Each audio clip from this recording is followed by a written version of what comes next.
Relatório divulgado em 2019 pelo Programa das Nações Unidas para o Desenvolvimento revela que o Brasil é o 7º país mais desigual do mundo. É o 7º país mais desigual do mundo. Esta é uma das razões para, todos os dias, meu primo, a gente trazer informações como estas que nós trazemos durante a primeira parte do Jornal Dia News. Bom, nós sabemos que a desigualdade social condiciona, limita e prejudica a busca por qualidade de vida e gera outras situações negativas. O nosso querido Zanviana foi conhecer a história de pessoas que tiveram suas vidas mudadas pela falta de oportunidade.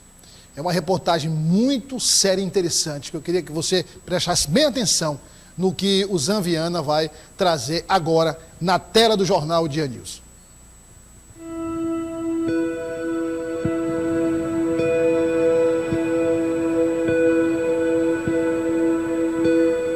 O seu Antônio, mais conhecido como o Cigano, é de Caxias, no Maranhão. Foi criado pela mãe até 11 anos de idade. Foi abandonado e morou 18 anos na Praça da Bandeira. Minha mãe me abandonou com 11 anos de idade, deixou no bando dos ciganos e foi embora com outro cigano porque meu pai mataram e eu fiquei na barriga. Aí ela me criou até 11 anos. Ainda andou pelo cigano e foi embora por um da Bahia. E eu fiquei com os ciganos. Acolhido pela pastoral do povo de rua, somente agora, aos 60 anos, é que foi batizado e se tornou um cidadão com registro. Vieram os advogados aqui, eu contei minha história, que não tinha documento. Aí deram o primeiro passo. Aí entrou essa pandemia e como é de parte o pessoal abandonar os casos, isso, aquilo, outro. Aí vim tirar já com 60 e quase 5 anos. Eu fui batizado com 60 anos lá nos Azulzinhos, meus documentos saíram aqui com 65. Também acolhida pela pastoral, a Eliada Marinho, por problemas com consumo de drogas, chegou a morar nas ruas. Não foi por familiar, não foi por malcriação. Minha mãe sempre me deu uma criação muito boa. Ela sempre trabalhou muito para dar o pão de cada dia para nós.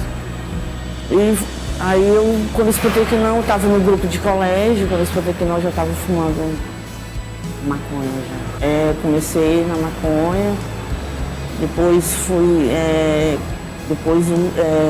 usei droga na veia e eu só nunca usei pedra. Isso daí é uma coisa que eu não... E quando eu escutei que não, eu já estava envolvida no mundo do crime. Utilizando a rua como moradia e sustento, seja de forma temporária ou permanente, os dois foram vítimas de um problema crucial que afeta a população de diversas maneiras e que pode diminuir a motivação das pessoas em lutar por mudanças. A desigualdade social é um problema grave e persistente em sociedades de todo o mundo. No dia a dia, ela pode ser vista na disparidade no acesso do transporte público eficiente, nos cuidados de saúde de qualidade, na educação, nas oportunidades de emprego e na habitação acessível. Para este economista, esta questão no Brasil vem de muito tempo, desde a colonização. Existe um conjunto de contextos. Essa desigualdade social a gente tem que pegar um contexto histórico lá da origem, né? Pegar lá a colonização do Brasil, a forma como foi feita, a questão da própria forma como foi feita essa colonização, os portugueses, a questão de escravos. Então ali já teve essa questão da distinção entre classes e aí gradativamente, com o passar dos séculos, das décadas, essa questão da composição da estrutura social do Brasil passou-se a ter essa diferenciação e aumentando, dependendo do momento histórico, quem está lá na base da pirâmide, quem tem uma renda baixa ou não tem nem renda, e os que estão ali no topo da pirâmide. Então, dados recentes do IBGE apontam que em 2022 havia 67,8 milhões de pessoas na pobreza e 12,7 milhões na extrema pobreza. Frente a 2021, esses contingentes recuaram 10,2 milhões e 6,5 milhões de pessoas, respectivamente. Esse recuo tem muito a ver com os benefícios de programas sociais. A Eliada e seu Antônio tiveram ajuda que possibilita as pessoas em situação de ruas a ter espaços de integração, formação e qualificação para a reinserção social. Tiveram assistência social, psicossocial, terapia ocupacional e catequese. Segundo relatos dele, não são palavras minhas, mas são relatos dos próprios acolhidos, né?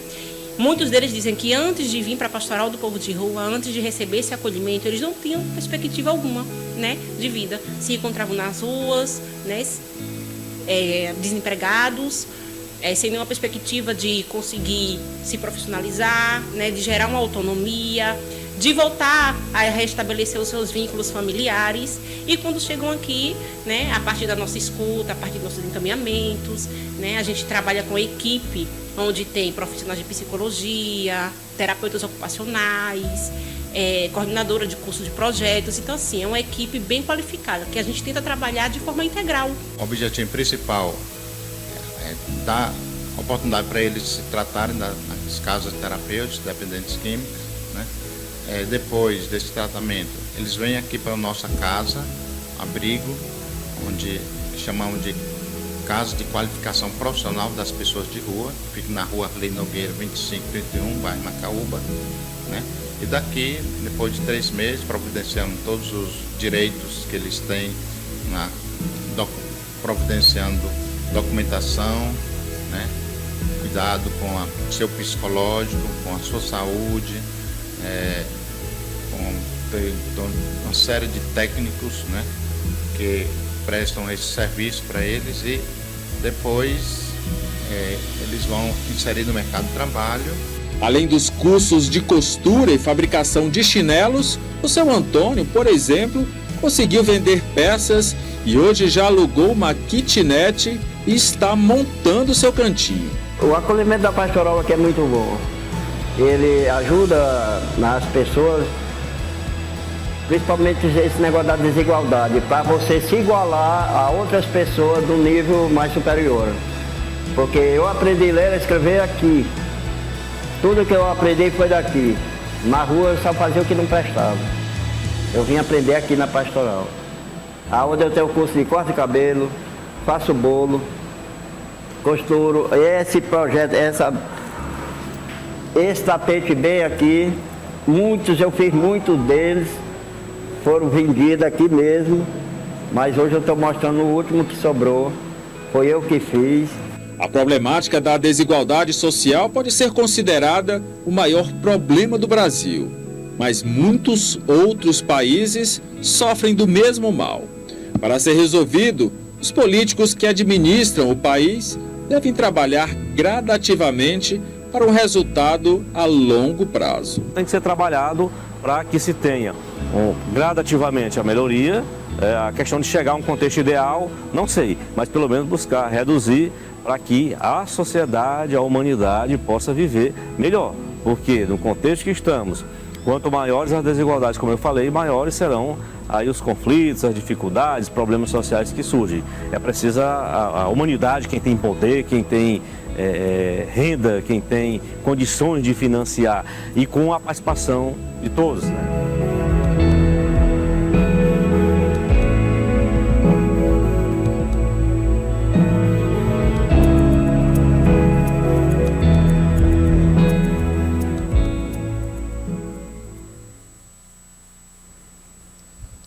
Olha, parabéns ao Zanviana pela reportagem, pela seriedade, não que as outras não sejam sérias, todas foram, mas pela importância de se entender as raízes das desigualdades no país. O 8º país mais desigual do mundo. Isso é um absurdo. Mas o Brasil é o 8º país mais desigual do mundo. Ou seja, o fosso, o buraco que existe entre os que detêm a maior parte da riqueza e aqueles que detêm a menor parte, e aí inclua-se aqueles que passam fome, aqueles que não têm sequer direito a 3 refeições por dia, é enorme, cada vez pior, E aí eu disse, essa desigualdade é a raiz de diversos outros problemas, como este aqui, ó. Cadê as imagens daquele criminoso? Aí eu vou... Tem relação? Tem relação. Certo? Pode deixar o GC, não tem problema, o GC é o mesmo. Só coloca as imagens do criminoso lá que eu quero fazer uma comparação. Aqui não, pode deixar o GC.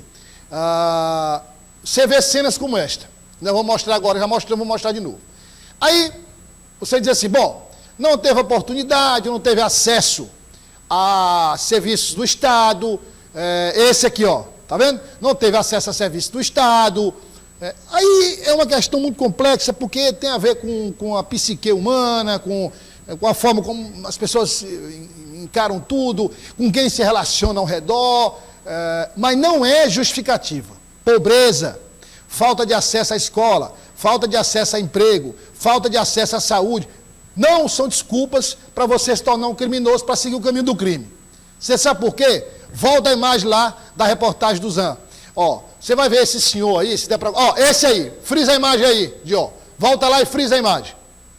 Frisa a imagem. Esse senhor, ele veio fazer o registro dele, meu primo. Registro.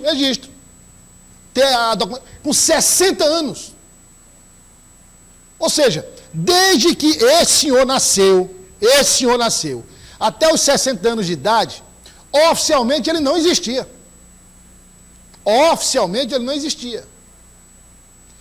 Foi abandonado pela mãe, que era uma cigana, e morou 15 anos ali num banco, que inclusive tem conhecido como Banco da Cigana, lá na Praça da Bandeira. 15 anos morou na Praça da Bandeira. 15 anos. Que é a situação mais difícil do que essa que esse homem passou, e que nós rendemos aqui todas as homenagens a ele, porque a idade que tem está agora, a essa altura da vida, ele está começando, meu primo. Vai ter uma kitnet, vai comprar uma geladeira.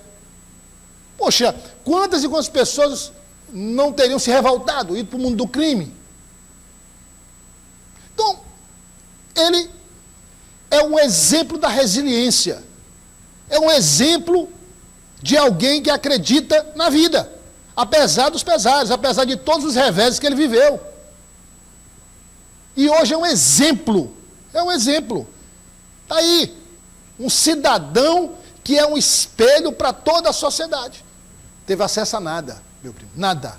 Esse homem passou fome, esse homem passou frio, esse homem passou sede, esse homem não tinha o que vestir, esse homem não tinha dinheiro para comprar um chiclete de 50 centavos, R$1. Quantas vezes esse homem passou necessidade na vida e está aqui dando exemplo? Agora, esse é um ponto, não é? O outro ponto é que isso precisa mudar, minha gente. Pelo amor de Deus. Pelo amor de Deus. Quando nós vamos ver o Brasil figurar entre... Nós temos aqui, rapaz, a maior floresta do mundo, a Amazônia, com toda a sua biodiversidade. Temos vento, água, segundo maior lençol freático do mundo, Piauí, água à vontade, água doce, água de qualidade. Nós temos o agronegócio aqui no Brasil, é exemplo para o mundo. Nós temos todas as condições de nos tornar um player internacional em todos os aspectos. Em todos os aspectos. Mas a política brasileira, a classe política brasileira, é sempre se mantendo no discurso e se distanciando da prática. Fica no discurso e distancia da prática. O problema é que a frieza dos números são importantes para que nós possamos entender o que acontece na prática. É tanta gente passando a situação que esse homem passou, que muitas vezes os nomes viram meras estatísticas. Viram estatísticas. Você diz, olha, é importante saber, claro, o Brasil é o 8º país mais desigual do mundo. Esse é um número, esse é uma estatística. Mas as estatísticas têm nomes, têm endereços, têm histórias, têm sofrimentos, têm necessidades, têm injustiças. Então, está aqui no estúdio eu, o Ed, o Zan, que eu já elogiei aqui na reportagem, que fez a reportagem. Aí se você olha para mim, olha para o Zan, olha para o Ed, olha para você que está em casa, e às vezes a gente reclama muito por conta de um problema, de outro problema. É o que eu digo sempre, você tem que olhar para frente, você tem que projetar o seu futuro, tentar evoluir, melhorar, mas nunca você pode esquecer de ter a parte que fica atrás, ou seja, as pessoas que estão atrás, como referência. Porque são pessoas que não conseguem ter o básico para sobreviver. Nós temos a população brasileira tem que dar um salto na hora de cobrar os seus direitos. Sabe por quê, Zé? Porque a população vai à rua com bandeira política. Entendeu? Vai com bandeira política. Que bandeira política? Se mobiliza para defender candidato A, candidato B, é direita, é esquerda. Eu não vejo ninguém indo para a rua para cobrar o alimento na mesa do brasileiro, para cobrar mais emprego, entendeu? Para tirar as pessoas da rua.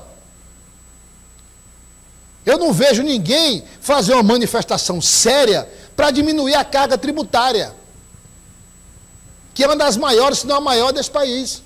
Você trabalha 3, 4 meses por ano só para pagar imposto. Eu não vejo ninguém defendendo essas causas, que são causas da população. Não, mas aí vai lá para discurso de fulano, para discurso de cicrano, tá povo lá, aquela multidão, aquele, entendeu? Mas e aí? Isso resulta em quê? Eu vou lá defender o Zanviano, eu vou lá defender o Ed. Não, eu vou primeiro defender as minhas necessidades, as necessidades do meu vizinho, da minha rua, do meu bairro, da minha cidade, do meu estado. Em 2013 nós tivemos aquelas manifestações, foi muito pouco? Foi. Porque começou com o Vale Transporte, depois, mas ali nós tínhamos manifestações, embora com participações políticas, mas no geral, eram manifestações por causas. Causas, você tinha problemas reais ali. Claro, tem uns exageros aqui que não vão entrar na questão, estou falando do cerne do assunto. Enquanto a gente não abrir os olhos para isso, ficar defendendo A, B, C ou D, e não cobrar aquilo que nos faz falta, aquilo que dói na gente, quando a gente não cobrar, nós não vamos sair desse ranking. O Zan vai participar e vai falar, o Zan? Não, dá para... Prepara aí, meu primo, bote aí ele aí, em pé aí na bancada para a gente ouvir o Zan. Bote aí, bote na camisa aí. Prepare o homem direitinho, meu primo. O homem é um repórter especial. Tem que ter... Então, assim, ó, a situação nossa é uma situação vergonhosa, viu? Situação vergonhosa. Muito vergonhosa. Muito. Precisa mudar muita coisa. Né? Muita coisa. Precisa mudar muita coisa e você fica em pé aqui mesmo, ó, na bancada aqui do... pode ficar mais centralizado aí, Zan? Coloca... Divide a tela, coloca lá pro Zan falar, por favor, vai lá.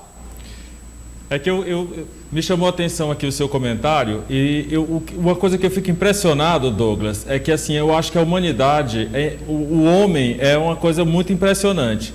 Hoje, os milionários, eles já estão fazendo turismo na Lua, né? Já tem condições de fazer turismo na Lua e tem gente que paga para isso, né? Fortunas para você passear, né? Para conhecer a Lua e não consegue resolver um problema tão básico que é a desigualdade social. E, na verdade, eu vim aqui só para dizer isso, não, porque eu fico impressionado com essa disparidade, né? Que o mundo tem, né? O homem tem riquezas que vai fazer turismo e aí não consegue resolver um problema tão básico da desigualdade, gente passando fome, gente que não tem onde morar, gente que não tem saneamento. É um planeta, assim, muito doido, né? Você vê, por exemplo, a própria guerra da Rússia contra a Ucrânia, sem razão de ser. Sem razão de ser, esse desastre que está a Ucrânia hoje. Pessoas mortas, mulheres que foram estupradas, tiveram que deixar suas casas, seu país, de uma hora para outra. A ameaça desse Vladimir Putin de armas nucleares, possibilidade de uma terceira guerra mundial. Esse conflito que não tem fim nunca e nem vai ter, que é esse conflito na Palestina, no Oriente Médio. E Douglas, você... E aí qual o detalhe, como o Zan disse? A gente tem que ter aí tem que ter. Você tem, por exemplo, bilionários, trilionários, como o Bill Gates, que tem fundações gigantescas. O Bill Gates hoje gasta mais da metade do dinheiro dele com ações sociais. Mas você tem o Bill Gates, mais uns 4, 5, 6, mas você não tem. Então tem que haver um esforço não só de quem tem dinheiro, porque, gente, tem inclusive uma pesquisa de Harvard dizendo o seguinte: não existe ilha de prosperidade no mar de desigualdade, de pobreza, de necessidade. Porque uma hora isso vai ter um colapso. Então está na hora das pessoas mais ricas do mundo terem esse olhar, as entidades terem esse olhar, os políticos terem esse olhar para o que o Zé acabou de falar da desigualdade. Agora, em relação à classe política, só tem uma voz que eles ouvem. É a voz rouca das ruas. Se a população não deixar de lado essa politicagem barata, de ficar defendendo bandeira A, bandeira B, não, primeiro eu vou colocar comida na minha mesa. Primeiro eu não quero mais ver meu filho chorando, pedindo comida, eu não tenho o que oferecer para meu filho. Eu vou atrás, depois a gente discute a questão política, enquanto isso não ocorrer, o Zan vai voltar aqui para dizer que o Brasil não é mais o 8º, agora é o 7º, depois é o 6º. Em pouco tempo, em médio prazo, longo prazo, vamos estar no top da desigualdade social no mundo. E Douglas, eu vou aproveitar aqui esse espaço aqui, que eu vou dizer que eu já estou produzindo a próxima matéria. A gente estava conversando aqui, quando eu vim falar do Peregrinos da Fé, eu fui divulgar o programa, que a gente veiculou agora na Semana Santa, e a gente falou aqui sobre a questão do desperdício. E é realmente que é 1 bilhão de refeições que são... É um absurdo.